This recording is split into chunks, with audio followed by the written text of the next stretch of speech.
Hello everyone, আসসালামু আলাইকুম। চলে এসেছি আজকে একটা ছোট্ট ভিডিও নিয়ে। তো সঙ্গে থেকে আজকে এসেছি কলকাতার আরসালান বিরিয়ানি। তো এইটা হচ্ছে খুব ফেমাস, আর বিরিয়ানি খাবো না তাই কখনো হয়, তাই চলে এসেছিলাম স্পেশাল বিরিয়ানি খেতে।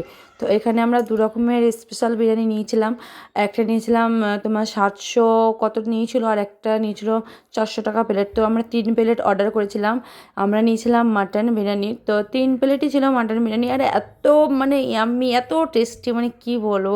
এর আগে হয়তো খাবো ভেবেছিলাম, কিন্তু সময় পাইনি, কিন্তু এবারে খাবোই বলেছি। তো আমরা সবাই মিলে চলে এসেছিলাম আরসালান বিরিয়ানি। আর সবচাইতে থ্যাংক ইউ বলবো সঞ্জয়কে। সে খুব মানে বলেছিল যে খুব ভালো, সত্যি বলছি খুব ভালো খেতে। আর তোমরা কে কে খেয়েছো কলকাতার আরসালান বিরিয়ানি, তো অবশ্যই কমেন্ট করেও জানিও। তো আমার তো ভীষণ ভালো লেগেছে। আর 3 প্লেট বিরিয়ানি আমরা ভাবলাম হয়তো হবেই না, তো দেখছি তারপরে এত এত বিরিয়ানি দিয়েছে, পুরো থালা ভর্তি। তো কী করে খাবো, তবুও বিরিয়ানি বলে কথা, খেতে তো হবেই। তাই সবাই মিলে একটু না রেখে খেয়ে নিয়েছি। আর তার সঙ্গে ছিল স্যালাড, আর ছিল একটা চাটনি।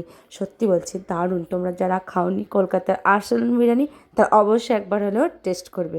আর সত্যি বলতে এই আরসালান বিরিয়ানি খাওয়ার জন্য আমাদের কী কষ্ট না করতে হয়েছে, কত দূর হাঁটতে হয়েছে, সে বলে বোঝাতে পারবো না। তো যাই হোক, আমার ভিডিওটা কেমন লাগলো অবশ্যই লাইক শেয়ার কমেন্ট করে দেবে।